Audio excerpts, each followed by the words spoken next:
Alors, première chose à savoir, si vous voulez regarder des dramas chinois, c'est les plateformes de diffusion où vous pouvez les trouver.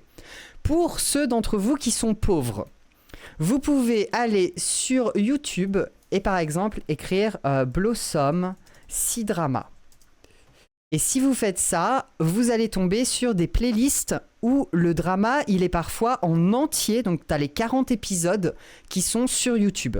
Le problème avec cette méthode, c'est que généralement, il n'y a pas de sous-titres. Ou alors, tu as des sous-titres en anglais. Alors là, on va regarder pour Blossom, par exemple. Sous-titres, il y a les sous-titres français. Là, ils les ont mis dans toutes les langues, ça veut dire qu'ils ont intégré les sous-titres. Mais ça fonctionne pas avec tous les dramas. Parfois, vous allez avoir des dramas où il y aura que les 10 premiers épisodes. Parfois, il y aura tous les épisodes, mais vous aurez que les 3 premières minutes de chaque épisode. N'empêche que pour la plupart des classiques, vous pouvez trouver le drama que vous avez envie de regarder sur YouTube. Donc, n'hésitez pas à faire cette technique avant de passer à la suite. Le seul problème que vous aurez, encore une fois, ce sera avec les sous-titres et la disponibilité de tous les épisodes. Deuxième technique pour trouver les C-dramas, la plateforme Viki. Viki Rakuten. En ce qui me concerne, c'est la plateforme que je préfère, mais elle a un immense défaut. C'est que ça marche pas sur navigateur. Et donc ça ne marche que sur téléphone avec l'application, sur tablette avec l'application ou sur la télé avec l'application. Viki ne fonctionne pas sur navigateur. Donc c'est son plus gros défaut. Mais sa plus grande force, c'est que vraiment les sous-titres sur Viki sont vraiment bien. En fait, c'est là où il y a les meilleurs sous-titres. En plus, ils traduisent les paroles des chansons parce qu'il y a beaucoup de chansons dans les C-dramas. Donc vous avez les paroles des chansons qui sont traduites. Chaque fois qu'il y a un truc qui est écrit en mandarin quelque part dans l'image, c'est traduit également. C'est vraiment les meilleurs sous-titres et c'est pour ça que j'aime autant cette plateforme. C'est parce que il y a vraiment... T'accèdes vraiment au drama en entier quand tu passes par Viki Rakuten. Malheureusement, ça ne marche pas sur le navigateur de l'ordinateur. Qu'est-ce que j'ai d'autre à dire sur Viki ? Bien sûr que c'est payant. Je me rappelle plus combien c'est. Alors attendez, on va voir abonnement. C'est 9 € par mois. Je paye 9 € par mois et j'ai accès au C-drama. Mais attention, vous n'avez pas accès que au C-drama. Vous avez accès aussi au drama chinois, au drama thaïlandais, au drama coréen, au drama japonais, au drama taïwanais, au drama hongkongais. En fait, quand vous prenez un abonnement à Viki, vous avez vraiment accès à tout ce qui est produit, pas tout, mais à un catalogue qui recouvre toute l'Asie du Sud-Est. Donc c'est pour ça qu'il ne faut pas hésiter. Il y a non seulement des dramas, donc c'est les séries, il y a les séries, mais vous avez aussi des films, vous avez des films d'animation. Et là, récemment, ils ont créé une catégorie animation en intelligence artificielle. Donc, et ils testent des trucs. J'ai pas regardé parce que ça m'intéresse pas trop, mais ils testent des trucs. Et pour les abonnements, moi donc je paye 9 € pour avoir la HD. Si vous, par exemple, si vous pouvez regarder, si vous n'avez pas de télé chez vous et que vous avez juste une petite tablette ou un téléphone, vous pouvez payer des abonnements qui sont moins chers. Voilà pour Viki. Ensuite, troisième option, Ichiwi. J'aime bien Ichiwi, par contre les traductions, c'est des traductions faites par IA, pas pour les vieux. Pour les vieux, maintenant, ils ont ceux sortis il y a 2-3 ans et plus vieux, ils ont des bons sous-titres. Par contre, pour ceux qui sortent récemment, ceux qui sont sortis récemment, les sous-titres sont pas hyper fiables. Et surtout, c'est ça qui me pose le plus de problèmes, c'est qu'il n'y a pas les traductions des chansons, il n'y a pas les traductions de ce qui est écrit en mandarin à l'écran et du coup ça me frustre. Mais bien entendu, Viki et Ichiwi n'ont pas les mêmes catalogues. Donc si vous voulez regarder tous les dramas, vous êtes obligé de vous abonner aux deux. Moi j'ai payé un abonnement annuel sur Ichiwi à 35 €. Voilà, il y avait une promo pour les nouveaux arrivés. Ça m'a coûté 35 € l'année. Et je me suis dit à la fin de l'année, quand je serai sorti un petit peu de ma fixette, je pense que soit j'annulerai Viki, soit j'annulerai Ichiwi. J'ai pas besoin des deux sur le long terme. Et vous avez une quatrième option, c'est Wooku. Donc pareil, c'est une plateforme où vous avez des C-dramas, où vous pouvez payer un abonnement. C'est par ça que j'avais commencé. Je sais plus combien je payais à l'époque. Maintenant, j'ai annulé mon abonnement sur Wooku. Mais pareil, plateforme de diffusion où vous avez des dramas d'un peu partout en Asie, des films, etc. En fait, les plateformes, c'est un petit peu toutes le même principe, hein, c'est des Netflix asiatiques avec des catalogues respectifs. Parfois, vous avez des films qui sont sur plusieurs catalogues et compagnie. Et vous avez toujours des sous-titres qui sont soit traduits par les fandoms, et dans ce cas-là, ça fait plutôt des bons sous-titres comme sur Viki, soit qui sont traduits par IA, et dans ce cas-là, ça fait des sous-titres un petit peu aléatoires. Mais totalement ok pour comprendre l'intrigue, mais juste vous n'avez pas les détails des chansons. Parfois peut-être que vous ratez des détails culturels, parce que typiquement quand c'est fait par des fans et qu'il y a des références culturelles dans les sous-titres, ils te mettent des trucs entre crochets pour t'expliquer un petit peu le lore. Bon, en fonction de la plateforme que vous choisissez, vous aurez plus ou moins accès à ces détails. Donc voilà, ça c'était pour vous dire où est-ce que vous pouvez regarder ces dramas. Et oui, et si vous vous mettez au drama, n'oubliez pas de créer un profil sur MyDramaList. C'est un site internet et une application qui te donne des news sur les dramas qui sortent, sur l'actualité des acteurs les plus connus, etc., etc. C'est trop trop cool, et surtout c'est comme Livre Addict, c'est que tu peux faire ta propre watchlist. Donc moi là c'est Currently Watching, tous ceux que j'ai commencé et que j'ai pas fini, et Completed, ils sont tous là. Voilà, tu mets tes petites notes, tu fais tes petits commentaires et tout. J'aime trop MyDramaList, et le site est vraiment bien fait, parce que regarde, si on va sur la fiche de Blossom, on a les infos de base, mais on a aussi la liste de tous les acteurs et actrices. Et si tu cliques sur l'un d'entre eux, genre Menziyi, tu cliques sur elle, donc tu as tous ces détails à elle, qui elle est, d'où elle vient, depuis quand est-ce qu'elle est actrice, et ensuite tu as tous les dramas dans lesquels elle a joué. Donc ça veut dire que si tu trouves un acteur ou une actrice qui te plaît particulièrement, tu peux ensuite directement aller checker qu'est-ce qu'il ou elle a fait, et tu peux te mater absolument toute sa filmographie. Oh putain, elle est dans The Tame, incroyable. Maintenant, c'est parti pour la tier list de mes dramas préférés. J'ai pas fait le foufou en ce qui concerne les dramas. J'ai simplement suivi les recommandations que les fans faisaient sur TikTok et sur Reddit, parce que maintenant je suis dans les fandoms. Et il y a des grands classiques à voir. Moi, j'ai vu les grands classiques et j'ai testé des trucs un peu à droite à gauche. Il y en a certains qui m'ont plu, d'autres que j'ai drop. On va parler uniquement de ceux que j'ai regardés jusqu'au bout. C'est parti, on commence avec Blossom. Blossom, c'est un must watch. Blossom, il est à la fois qualifié de C-drama historique et de C-drama fantastique. Mais il n'y a pas beaucoup d'éléments fantastiques. Le seul élément fantastique qu'il y a dans ce C-drama, c'est qu'il y a une réincarnation, en fait. Je sais pas comment expliquer ça, mais ça arrive souvent que le plot du C-drama, ce soit en fait une personne qui meurt, et elle revient dans le passé, et elle doit refaire sa vie, mais en ayant gardé la mémoire de sa première vie. Donc ça va parler beaucoup de ça, de comment éviter les erreurs qu'on a déjà fait, comment essayer de changer littéralement son destin. Et bien entendu, dans Blossom, il y a une romance, ça se voit beaucoup dans l'opening qu'on vient de regarder.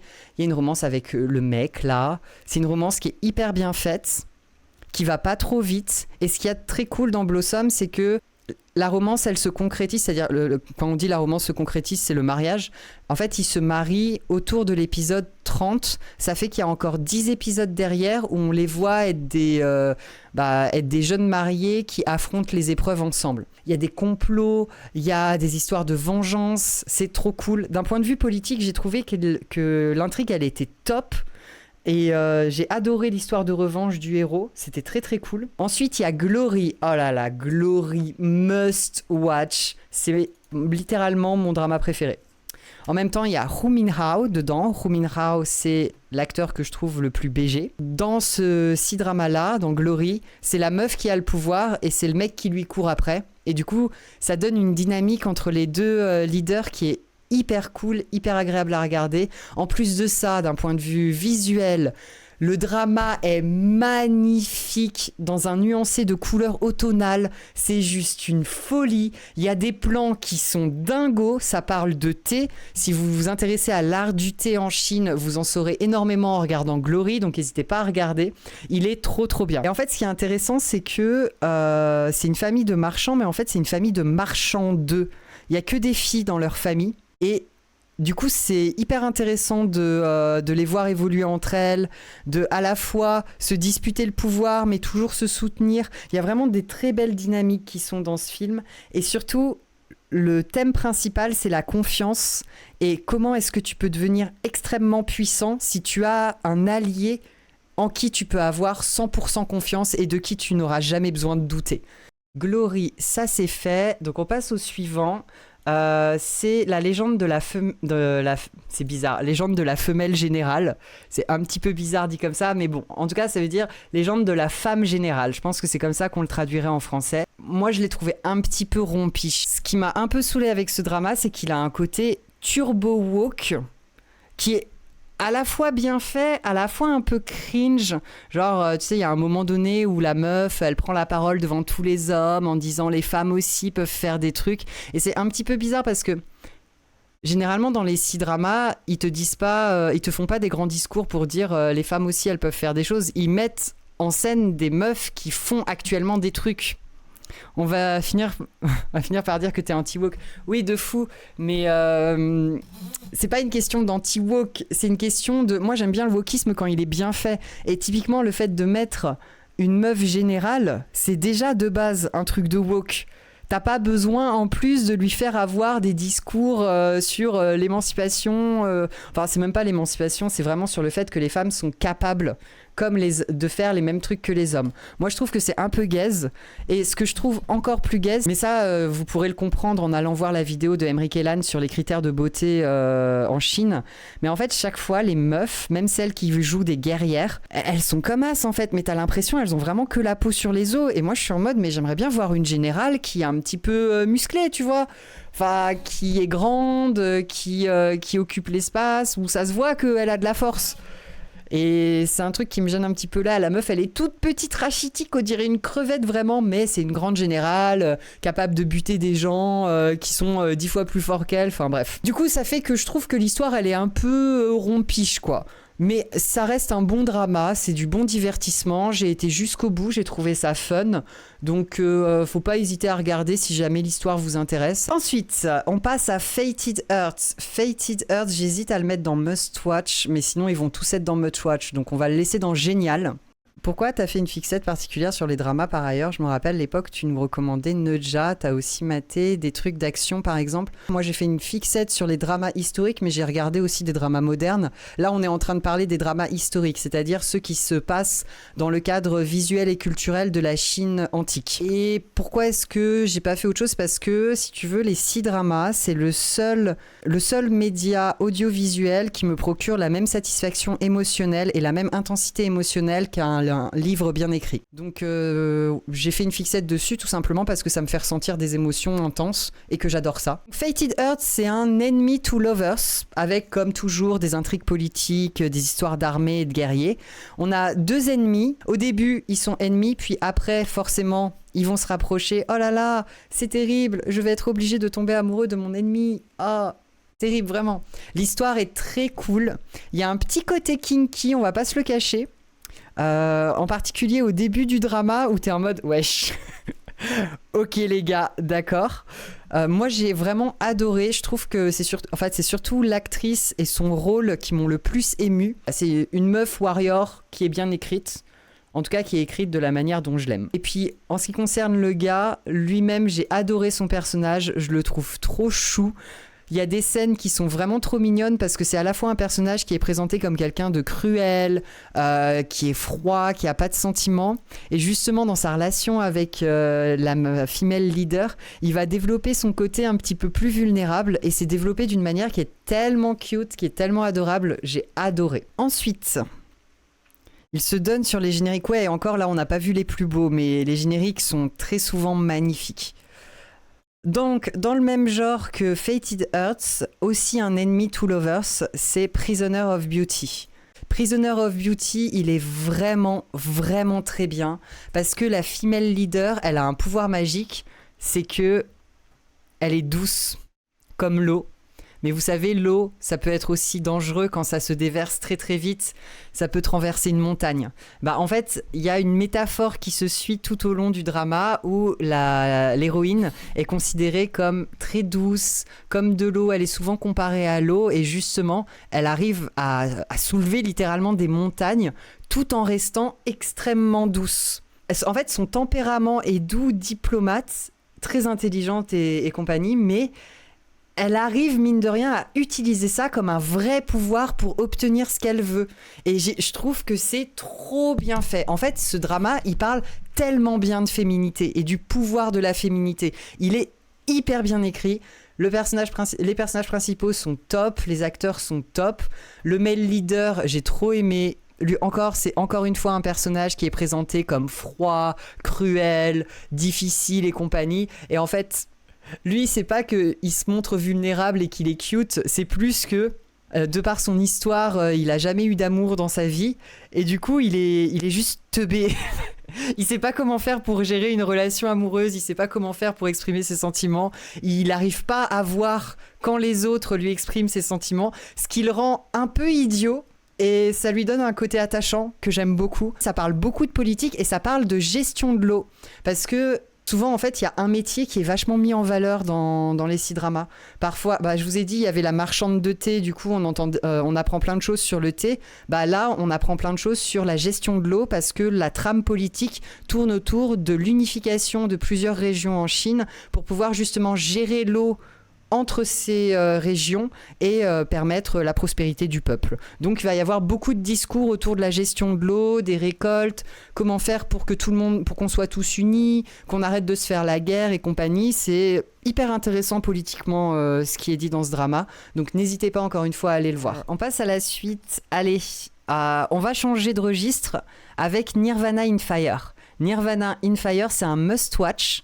Sauf que cette fois-ci, il n'y a pas de romance. Parce que jusqu'à présent, je vous ai présenté des dramas où il y avait quand même une romance au cœur de l'intrigue, même si il y a beaucoup de politique. Il y a toujours beaucoup de politique dans les C-dramas historiques. Nirvana in Fire, c'est un C-drama qui est 100% politique. Vraiment, ça fait partie de ceux qu'il va falloir que vous voyez parce qu'il est très bien écrit. Il y a des scènes bouleversante, genre vraiment il y a des moments t'as le cœur serré, tu comprends ce par quoi sont traversés les personnages, toute la pression des structures qui s'exercent sur eux et en même temps le fait qu'ils veuillent passer entre les mailles du filet pour réussir à tracer leur propre voie, à obtenir justice, enfin c'est trop bien. Regardez Nirvana in Fire, en particulier pour ceux qui aiment pas trop le côté romance dans les dramas, vous allez être pleinement satisfait avec celui-ci.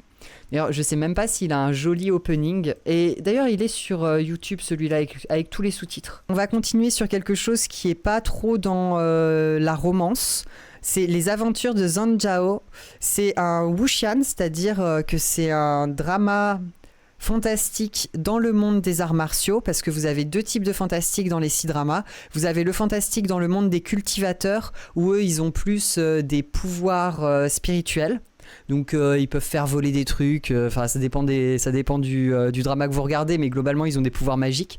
Et vous avez le fantastique dans le monde des arts martiaux, où là en fait c'est ça tabasse à coups de kung-fu, d'épée, de poison, bref c'est la bataille constante et les scènes, sa mère, elles sont trop belles. Si vous voulez voir de beaux arts martiaux, il faut regarder Les Aventures de Zhang Jiao. Regardez, donc je l'ai pas terminé pour le moment, mais si vous voulez les scènes d'action, elles sont tellement bien parce que la vérité, plus vous allez regarder un C-drama ancien, et je pense que c'est pour tous les dramas pareil, plus vous allez en regarder un ancien, plus vous allez voir que les scènes d'action, ça manque un petit peu de fluidité, on va dire. Ça manque un petit peu de fluidité, les scènes de combat. Mais par contre, là, ces dernières années, et en particulier dans le genre wuxian, donc le genre fantastique avec les arts martiaux, les scènes de combat, elles sont incroyable parce que tout l'objectif du drama de toute manière c'est de nous faire kiffer les arts martiaux, donc bien évidemment qu'il y a un effort particulier qui est fait sur ces scènes-là dans cette catégorie de drama. J'imagine qu'il y a plein de C-dramas qui se passent dans l'ère contemporaine aussi. Tout à fait. J'ai toujours l'impression que de voir ces C-dramas historiques mis en avant. Mais c'est parce que c'est les préférés. Enfin, ils ont énormément de succès. Donc, bien entendu que beaucoup de gens en parlent. Moi, j'en ai parlé parce que c'est ce que je préfère de toute manière. À la base, tu sais, même dans la culture occidentale, ce que je préfère, c'est le fantastique, la science-fiction, tout ce qui dépasse le réalisme en termes d'imaginaire, bah forcément dans les dramas ça m'a fait exactement la même chose, hein. Ce qui me plaît le plus, c'est ce qui se passe dans des mondes un petit peu imaginaires. Mais il y a énormément de dramas modernes qui se passent dans notre ère contemporaine. Il y a aussi des dramas qui se passent au XXe siècle. J'ai commencé à en regarder un qui se passait pendant la guerre avec les Japonais. Il y en a d'autres qui se passent aussi pendant les années 90 avec tous les bouleversements qu'il y a en Chine à cette époque-là. Et il y en a un qui est sorti récemment d'ailleurs à ce sujet qui a été largement acclamé par le public.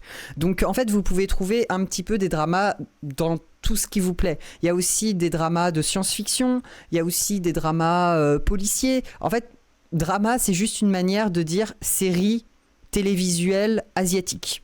Voilà, on appelle ça drama. Mais vous en avez vraiment pour absolument tous les goûts. Et d'ailleurs, vu que t'en parles, je vais vous présenter justement un drama qui se passe dans l'ère contemporaine. Et il est exceptionnel. C'est I Am Nobody. De quoi il parle ? I Am Nobody, en fait, c'est un petit peu le Harry Potter chinois. C'est-à-dire qu'il y a des gens qui ont des pouvoirs spirituels dans le monde. On les appelle les... Comment ils les appellent ? Je sais plus s'ils les appellent les weirdos ou les marginaux ou les outclass. Je sais pas, mais en tout cas, c'est un mot comme ça pour dire que ils sont pas comme les autres. Et ils ont des pouvoirs spirituels. Et du coup, il y a une entreprise de gestion des personnes qui ont des pouvoirs spirituels qui ont comme couverture une entreprise de livraison. Alors qu'en fait, il s'agit de gens qui ont des pouvoirs spirituels, qui réparent les conneries faites par les autres personnes qui ont des pouvoirs spirituels et qui s'assurent qu'il y ait une bonne entente entre les humains normies et les humains qui ont des pouvoirs spirituels. Donc vraiment, on est un petit peu en mode Harry Potter. Oui, je vous avais montré la bande-annonce, je pense. À un moment donné, il y a même une compétition entre les jeunes talents qui ont des pouvoirs spirituels. On est vraiment comme dans Harry Potter, sauf que c'est super bien fait, c'est super drôle, avec des personnages extrêmement attachants. Pas de romance, par contre il y a une histoire d'amitié magnifique entre un mec et une fille. Pour moi c'est vraiment un must-watch, et si vous n'avez pas trop l'habitude des dramas, je dirais même que c'est un drama par lequel c'est pas mal de commencer. Parce que vu que ça se passe dans l'univers contemporain, que ça reprend quand même un peu des gimmicks de Harry Potter, je pense que c'est une bonne porte d'entrée pour commencer. Ça vous montrera vraiment plein de choses qui vous permettront de mieux capter par la suite comment fonctionnent les dramas. The Double, génial. Moi j'ai adoré ce drama, il est trop bien. En fait, c'est l'histoire d'une meuf qui se fait tuer par son mari, sauf qu'en fait, il la rate. Donc, elle arrive à survivre et elle rencontre une femme qui, elle aussi, s'est fait maltraiter par sa famille. Sauf que, malheureusement, cette jeune femme, elle perd la vie en sauvant la première. Du coup, la première, elle décide de revenir dans la ville où elle vivait sous l'identité de l'autre et de se venger d'absolument tout le monde. Son mari, la famille de son mari et aussi la famille de la jeune fille qui est morte parce que du coup, en discutant avec la jeune fille, elle a appris que sa famille l'avait extrêmement maltraitée. Donc c'est une histoire de double revanche, d'identité changée, d'amour, de politique, c'est trop bien. J'ai adoré ce drama. Je trouve en plus que les personnages, ils sont bien joués. Et c'est surtout cette histoire de revanche, quoi. Et en plus, elle va pas juste se venger en mode les tuer. Dans les 6 dramas, quand il y a des revanches, genre, c'est des vraies revanches. C'est des vraies revanches, tu vois, où la personne, elle subit des trucs qui sont en rapport avec ce qu'elle a fait subir aux autres. Donc c'est trop bien. The Double, c'est définitivement un drama que je recommande. Même si c'est pas celui qui a fait le plus de buzz, moi j'ai adoré. Allez, on enchaîne avec Pursuit of Jade. Alors, Pursuit of Jade, vous en avez peut-être entendu parler. C'est un drama qui a fait sensation cette année parce que il est sorti notamment sur le Netflix américain. Peut-être même vous pouvez le trouver sur le Netflix français, je sais pas. Il a fait un carton. Pour moi, c'est une très bonne porte d'entrée pour commencer les 6 dramas parce que comme tous les dramas, qu'ils soient chinois, japonais, thaïlandais ou coréens, qui sortent sur Netflix, ce sont des dramas qui sont destinés à un public international. Donc c'est des C-dramas qui sont un petit peu adaptés aux attentes des occidentaux parce que le principal marché à l'international c'est le marché occidental. Moi je trouve qu'il est bien le drama, il est visuellement magnifique, vraiment ça il y a rien à dire, c'est l'un des plus beaux C-dramas que j'ai vu en termes vraiment d'image, de photographie, c'est très très beau. Le seul reproche que j'ai à lui faire c'est que il y a plusieurs intrigues qui sont suivies en même temps, des personnages secondaires qui sont extrêmement présents et dont on sait beaucoup de choses, dont on suit l'évolution, le parcours, les flashbacks et compagnie, et ça prend beaucoup de place, ce qui fait que la trame principale avec les deux acteurs principaux, elle n'est pas aussi poussée ni aussi aboutie qu'elle pourrait l'être dans un autre drama où les personnages secondaires sont un peu plus en retrait. C'est à la fois un défaut et une qualité. Moi, je pense que c'est plutôt un défaut parce que du coup, les réflexions qu'on a sur les thèmes qui sont abordés sont moins approfondies, mais je pense que ça peut plaire. Vu que l'histoire en elle-même est plutôt chouette, ça n'arrête jamais en fait, il se passe tout le temps des trucs. Le rythme est assez intense, même s'il commence par 12 épisodes où on est plus sur de la slice of life. Ils sont hyper cute, hyper mignons, hyper chou et que j'ai adoré. Vraiment, c'était trop bien. Mais au niveau de l'intrigue elle-même, ouais, pour moi, ça manque un peu de profondeur. Mais ça reste un très très bon drama et excellente porte d'entrée pour débuter si jamais vous n'êtes pas habitué. Donc n'hésitez pas à aller voir Pursuit of Jade. Il a fait un véritable carton sur Netflix. Et moi, je le mettrais dans... Non, il est génial en fait. Parce que c'est l'un des rares dramas où l'héroïne principale, c'est une roturière. Donc en fait, sur les 10 premiers épisodes, on est chez elle, avec les ploucs, avec les peasants, et on suit un petit peu sa vie de bouchère, et c'est très chouette, c'est pas quelque chose qu'on voit souvent. Et en plus, il y a le male leader qui lui est un marquis, qui se retrouve avec elle, à vivre avec elle, et du coup, on voit... Comment est-ce que le marquis, il est gêné par la nourriture, il est gêné par les manières des personnages, enfin par les manières des paysans, il est gêné parce qu'il y a moins de confort que là où il vit normalement, et ça crée vraiment un effet et une dynamique hyper agréable entre les deux. J'ai beaucoup aimé cet aspect-là. Ensuite, Story of the Cunning Palace. Moi, je le mettrais plutôt dans sympa. Pour le coup, c'est un C-drama qui se passe dans la cour impériale. Alors, pas que. Ça, c'est cool. C'est pas que dans la cour impériale qu'il y a le drama, mais quand même beaucoup. C'est encore une fois l'histoire d'une meuf qui revient dans le passé. Donc, en fait, c'est globalement une meuf qui a été courtisane, qui ensuite a réussi à devenir impératrice, mais qui, sur son chemin pour devenir impératrice, a fait du mal à absolument toutes les personnes qui étaient dans sa vie. Donc, il se passe un truc, elle est renvoyée dans le passé, et là, elle a l'opportunité de sauver toutes les personnes qu'elle aime plutôt que de les foutre dans la merde. Et du coup, elle va revivre toute cette histoire en essayant d'aider les gens qu'elle a profondément déçus dans sa vie passée. Je n'ai pas été marquée à fond, il y a l'air d'avoir eu une très très grosse hype autour de ce C-drama. Moi, j'avoue qu'il m'a pas ému jusqu'aux larmes, mais c'est un très bon divertissement si vous aimez les intrigues de cour, que vous aimez aussi les personnages masculins qui sont... mystérieux, ténébreux, un peu dangereux, vous allez kiffer. Love Like the Galaxy. C'est un grand classique qui a beaucoup de succès, mais moi je vous avoue, j'ai fini par drop. Peut-être que j'ai drop parce qu'il y a 50 ou 60 épisodes, je sais pas. Mais une fois que les personnages principaux étaient ensemble, j'étais un peu en mode, vas-y, ça m'intéresse plus trop votre histoire. L'intrigue politique est pas ouf, du coup j'étais plus à fond dedans. Par contre, les 40 premiers épisodes sont absolument incroyables. Et je pense que ce que j'ai le plus aimé dans cette série, c'est le lien entre l'actrice principale et sa mère. Ça parle tellement bien de relations parentales, ça en parle vraiment bien d'amour familial. Étonnamment, je trouve que c'est ce dont parle le mieux ce C-drama. D'amour familial et surtout d'une relation mère-fille, avec une mère qui est une générale de guerre, du coup qui a l'habitude d'imposer son autorité en étant très stricte, très autoritaire, et une fille du coup qui a grandi sans sa mère parce que sa mère était au front et qui ne supporte pas l'autorité et ne supporte pas la discipline sévère. Donc du coup, c'est la rencontre entre cette mère qui était au front et la jeune fille qui est indisciplinée. Et comment est-ce qu'elles vont essayer de recréer une relation avec leur propre tempérament ? Je trouve que c'est trop bien fait. Ça en parle vraiment très bien. Cette base de l'intrigue est très très bonne. Tout ce qui se construit derrière, c'est hyper sympa. Moi, vraiment, ce que j'ai pas aimé dans ce C-drama, c'est la romance. La romance, je l'ai trouvé éclatée. Mais tout ce qu'il y a autour, j'ai trouvé ça très cool. Je le mets dans sympa.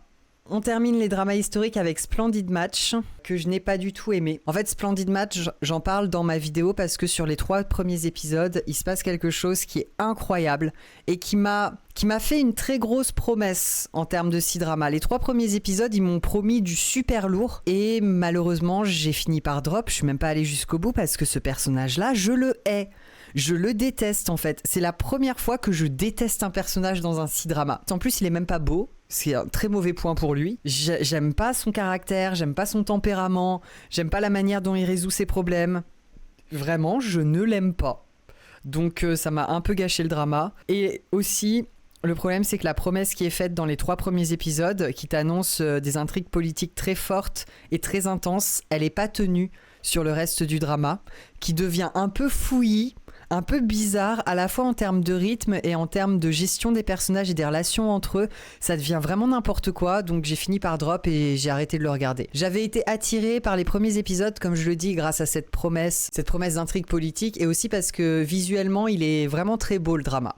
On peut reprocher ce qu'on veut au plot et à la manière dont il est écrit. Visuellement, il tient quelque chose, il est très très joli. Je ne le recommanderais pas quand même.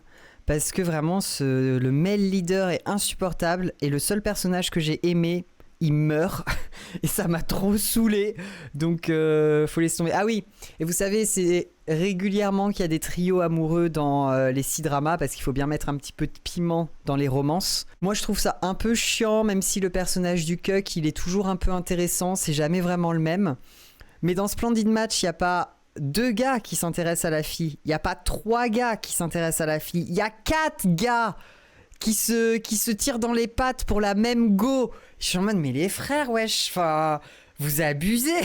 Genre, un gars, ok, je comprends. Un gars normal, 2 gars, bon, il faut bien qu'on ait un petit triangle amoureux, mais 4 faut se détendre un peu, là, c'est plus crédible. Donc, ouais, ça, j'ai trouvé ça un peu lourd. Au final, mais tant pis. Allez, on termine avec, je vous avais dit The First Jasmine, j'en parlerai à la fin. C'est un drama historique et lui, c'est celui que je préfère tout simplement. The First Jasmine. Comme je vous l'ai dit, il vient de sortir, donc le dernier épisode est sorti il y a 2-3 semaines. C'est mon drama préféré ever, mais c'est normal, c'est parce que c'est ma team dans First Jasmine, c'est la team des handicapés. C'est-à-dire que le drama, il s'ouvre sur un male leader qui est en chaise roulante et une female leader qui est un peu zinzin. C'était obligé que ce soit mon drama préféré, mais au-delà de ça, ça parle très bien de handicap, ça parle très bien de maladie mentale et il est tellement beau. C'est vraiment visuellement très différent des autres. Il y a une espèce de brume permanente dans le drama. Ça rappelle très bien les crises maniaques que tu peux avoir, en fait, où quand tu es toi-même dépressif, t'es un petit peu dans le brouillard. Dans tout le drama, tu vois toujours un petit peu cette sensation de brouillard partout. Vous voyez derrière, là, on voit que tout est un petit peu embrumé. Et en fait, ça revient énormément dans le drama. Vous voyez, là aussi, il y a un côté brumeux. Tout est brumeux derrière. Évanescent, c'est ça. C'est constamment là dans le drama. Et je trouve que ça fait extrêmement bien référence au problème psy. À qu'est-ce qui se passe quand t'es un petit peu zinzin dans ta tête. Le fait que t'es un petit peu embrumé, je trouve que c'est une bonne référence. Voilà. Après, peut-être que je me trompe et que je lis mal la mise en scène, mais moi, c'est ce que ça m'évoque. Et ça marche bien. Au-delà de ça, les tenues, les costumes sont à couper le souffle, c'est absolument magnifique et le sujet est vraiment bien traité. Vraiment bien traité par rapport à ceux dont on a l'habitude. Il y a des petits défauts, moi il y a des choses que j'aurais pas fait comme ça pour parler de santé psy, mais c'est quand même bien traité, ça fait plaisir de voir ça dans un drama et je crois que je suis pas le seul à avoir été choqué tellement il est bien parce qu'il a son petit buzz sur le TikTok des fans de C-drama et je pense que ça va devenir un grand classique parce qu'il est très très très très bien. C'est difficile parce que c'est mon drama préféré mais c'est un drama, si t'en parles, tu spoil. Et j'ai pas du tout envie de vous spoiler tellement c'est bien fait. Alors, ensuite on passe au drama fantastique. Donc c'est du xianxia. Je vous ai dit, dans le drama fantastique, vous avez à la fois le wuxia, où ça se passe dans l'univers des arts martiaux, et le xianxia, où ça se passe dans l'univers des cultivateurs spirituels. Dans l'univers des cultivateurs spirituels, il y a Until the End of the Moon, et lui je le mettrai dans génial. Pour moi, c'est un drama fantastique qui est quand même un petit peu pointu. Je le recommanderais pas en tant que premier drama fantastique parce que y a à la fois l'histoire des cultivateurs, donc faut que vous sachiez ce que c'est les cultivateurs. Et au début de l'histoire des cultivateurs, il y a un retour dans le temps, mais des centaines d'années auparavant, pour changer le destin des centaines d'années plus tard. À un moment donné, au milieu de l'histoire, il y a un flashback d'une vie antérieure, d'une divinité dans laquelle s'incarnent les personnages principaux. Donc en fait, vous avez la totale de ce qui se fait de plus fou dans le fantastique, mais tout dans un seul drama. Et si vous n'êtes pas déjà habitué à ces tropes, vous allez peut-être avoir un petit peu du mal à suivre et à comprendre ce que vous êtes en train de regarder. Donc pour moi, Until the End of the Moon, c'est pour les gens qui ont déjà vu un C-drama fantastique auparavant et qui du coup savent un tout petit peu à quoi s'attendre, parce qu'il y a aussi des démons, il y a aussi, enfin bref, il y a la totale dans Until the End of the Moon. Cependant, il est considéré comme l'un des meilleurs C-dramas fantastiques. Il est vraiment très intense. Si vous le regardez, vous allez vraiment être traversé par toutes les émotions du monde. Il est vraiment très bien à ce niveau-là. C'est très très très réussi. C'est juste qu'il y a beaucoup de complexité, donc je le recommanderais pas à un débutant. Mais il est vraiment très réussi. En termes d'intensité émotionnelle, vous pouvez difficilement faire mieux que Until the End of the Moon. Ensuite, on va en faire un qui est un petit peu plus cute, un petit peu plus léger, c'est Moonlight Reunion. Moonlight Reunion, c'est une histoire entre une démon chat, la reine des démons chats, enfin la reine des démons qui est un démon chat, et un plus ou moins chasseur de démons. Ce drama, il est léger, il est cute, l'actrice, c'est mon actrice préférée. C'est celle aussi qui joue dans Pursuit of Jade, c'est l'héroïne de Pursuit of Jade, c'est mon actrice préférée, elle est trop forte. Et en fait, elle a un côté un petit peu... En fait, c'est pas juste qu'elle le drague, c'est qu'elle le drague d'une manière un petit peu playful. Elle le met un peu mal à l'aise, elle l'emmène dans des situations où il préférerait ne pas être. Voilà, elle a ce côté un petit peu playful comme un chat, vraiment comme un chat. Elle se comporte avec lui comme un chat se comporterait avec quelqu'un qu'il aime bien. Et je trouve que cet aspect-là du C-drama est particulièrement bien réussi. Après, j'ai été un petit peu déçue par la fin, mais ça arrive quand même assez souvent, les C-dramas qui se finissent d'une manière un petit peu molle. Mais au-delà de ça, l'histoire en elle-même est très fun. C'est un drama qui est léger, qui fait du bien à regarder, donc n'hésitez pas. Et il y a tout un épisode qui est dédié à l'art de faire de l'encens. C'est un concours d'encens en fait. Et du coup, tout l'épisode est dédié à cet art-là. Et du coup, on apprend plein de trucs sur comment est fait l'encens, à quoi ça sert, quels sont les parfums qui sont utilisés pour faire de l'encens et compagnie. Très très bon C-drama, très léger, très cool. Si vous avez envie de passer un beau moment, il est absolument génial. Et c'est Moonlight Reunion. Love into the Divine Tree, il est très sympa. Il y a un petit côté Enemy to Lovers. Et c'est globalement des histoires qui tournent autour de perte de mémoire. Donc, comment est-ce que la personne que tu aimes le plus ne se rappelle pas de toi, ou toi qui te rappelles pas de la personne que tu aimes le plus et des conséquences que ça a. C'est dans un univers fantastique avec des cultivateurs démoniaques, des sectes. Alors, pour ceux qui n'ont pas le contexte, les sectes dans les C-dramas, ça veut pas dire des sectes comme chez nous, c'est plus l'équivalent de guildes. Donc il y a des sectes de cultivateurs qui s'affrontent, des grands démons, un grand méchant, des épreuves et surtout une romance qui est très très bien écrite, que j'ai beaucoup appréciée. J'ai passé un excellent moment devant Love into the Divine Tree.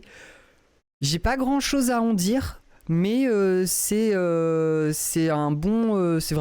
un bon C-drama fantastique quoi. En termes de C-drama fantastique avec un plot intéressant et une romance qui tient la route, Love into the Divine Tree est très très bien. Il parle vraiment de culpabilité, d'amour par-delà les épreuves et de pardon. Et c'est un très bon drama, il aborde très très bien ces thèmes-là. Allez, il nous en reste 4 parce que je voudrais quand même placer The Untamed. Love Beyond the Grave, moi je pense que je vais le mettre dans Must Watch. C'est la reine des démons, elle est super cheatée et lui c'est un humain lambda mais qui a un lien d'âme avec elle. Et du coup, il va y avoir une romance, bien sûr, entre eux. Et ce qui est hyper intéressant avec ce C-drama, c'est que la meuf, elle a le pouvoir. Et le mec, il est tellement amoureux d'elle. Déjà, j'adore quand c'est les mecs qui sont à fond sur les meufs. Ça crée des dynamiques dans les relations qui sont intéressantes.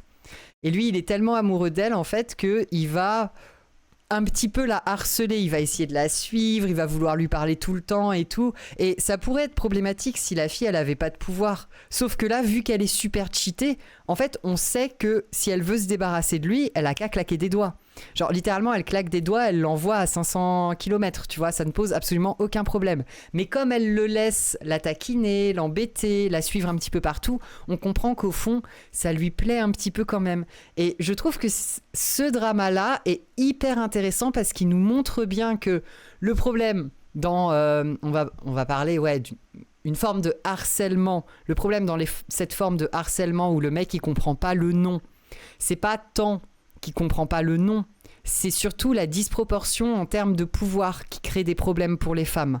Parce que si une femme, elle a pas de pouvoir, un mec qui la harcèle, qui insiste tout le temps, bah forcément, ça va créer des problèmes pour elle. Par contre, quand c'est la meuf qui est super cheatée, si le mec, il la harcèle et qu'elle le laisse faire, bah, c'est qu'il y a quand même quelque chose qui lui plaît là-dedans. Elle aime bien se faire courir après.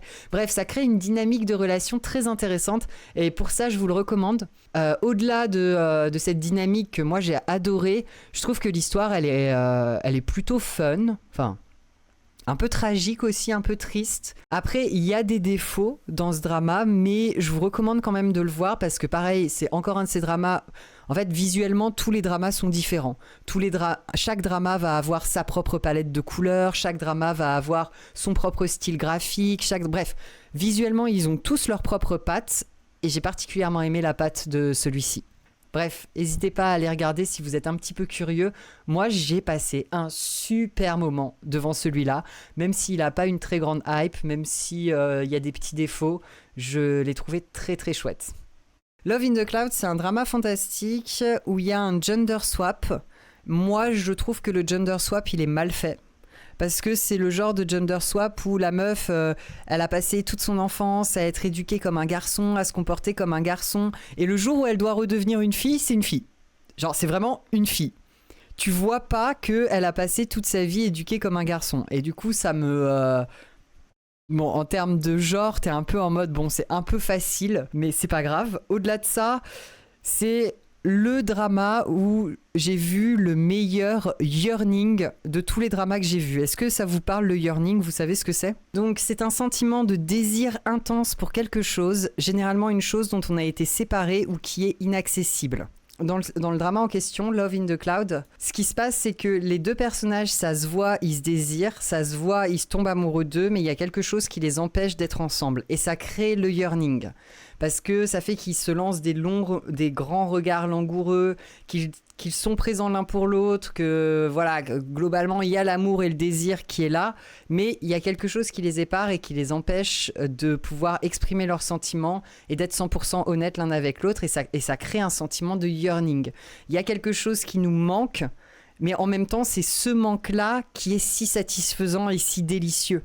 Vous savez, c'est quand vous êtes en début de date avec quelqu'un, vous avez rencontré quelqu'un et tout ça, mais pour le moment, vous faites que vous envoyer des petits SMS, tout le monde est au courant que chacun veut scan, mais pour le moment, vous faites que tester l'eau dans la piscine, quoi. Vous faites que tremper le petit doigt de pied pour voir si elle est à la bonne température. T'envoies un petit SMS par-ci, un petit SMS par-là, tu donnes des dates, il se passe rien, mais t'es tout heureux et t'es tout content, et la personne, entre autres, elle te manque alors que vous n'avez pas passé tant de temps que ça ensemble auparavant.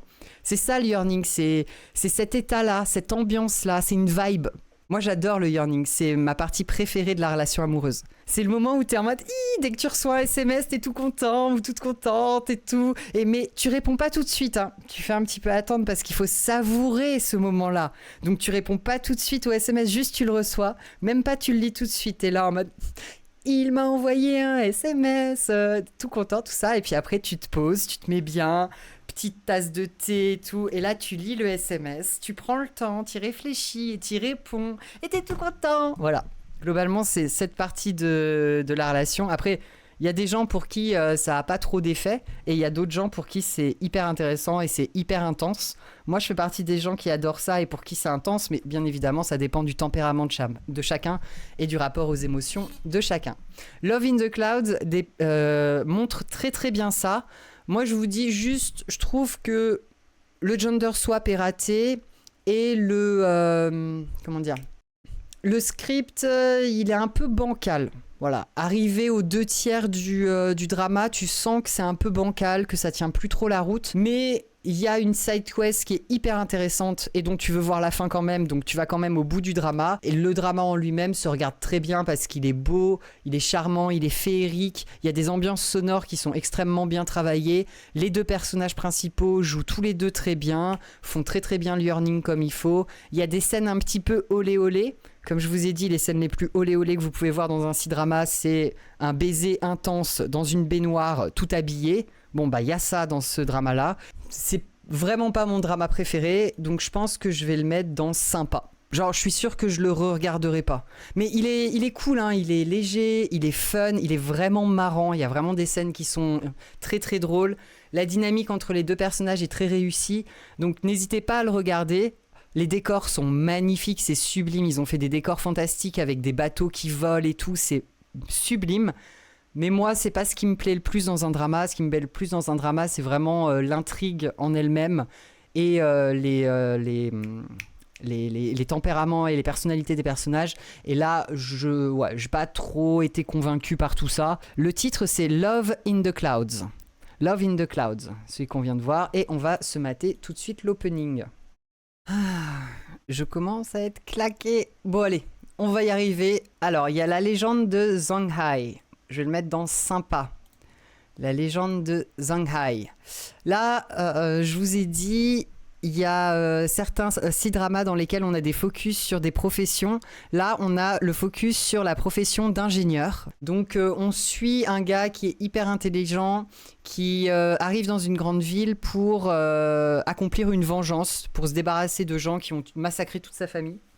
Et lui, il est ingénieur et c'est comme ça qu'il va réussir à faire sa place à la cour et à essayer de comprendre ce qui arrivait à son père, qui était lui aussi un ingénieur de l'État. Moi, j'ai pas trouvé le drama fou, mais j'ai kiffé le côté ingénierie qu'on voit d'épisode en épisode où il t'explique comment construire tel truc pour créer un piège dans un temple par exemple. Si ça vous intéresse ce lore-là, si vous êtes intéressé, n'hésitez pas à aller le voir parce que il tient plutôt bien la route, le plot tient la route, la romance pas trop, mais il y a des personnages intéressants, des side quests intéressantes et l'intrigue en elle-même est plutôt cool. On passe un bon moment, mais c'est pas voilà, c'est pas renversant. Moi, ça m'a pas renversé en tout cas, donc je le mets dans sympa. On va passer l'opening parce que j'ai la flemme et maintenant on parle de The Untamed.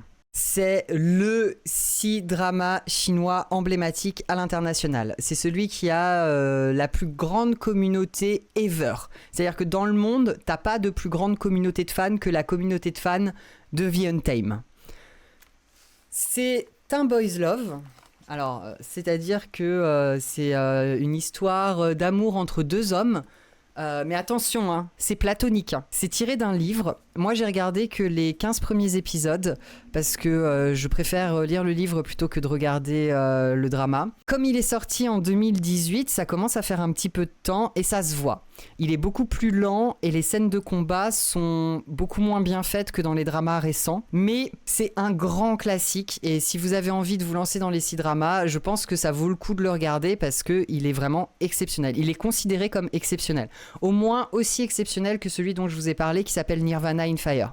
Donc moi je le mets dans Must Watch. Vous voyez, avec Nirvana in Fire, c'est deux dramas un petit peu plus vieux qui sont vraiment considérés comme des grands classiques à ne pas louper, où il y a des intrigues qui sont beaucoup plus politiques que romantiques. Sauf que Nirvana in Fire, ça se passe dans le monde des hommes et The Untamed, ça se passe dans le monde des cultivateurs. Et voilà, on a fini. Je suis fatiguée. J'espère que ça vous a plu et que vous avez pris des notes et tout. Est-ce qu'il y a des gens qui regardent des C-dramas qui sont d'accord avec ma tier list ou vous me faites 100% confiance ?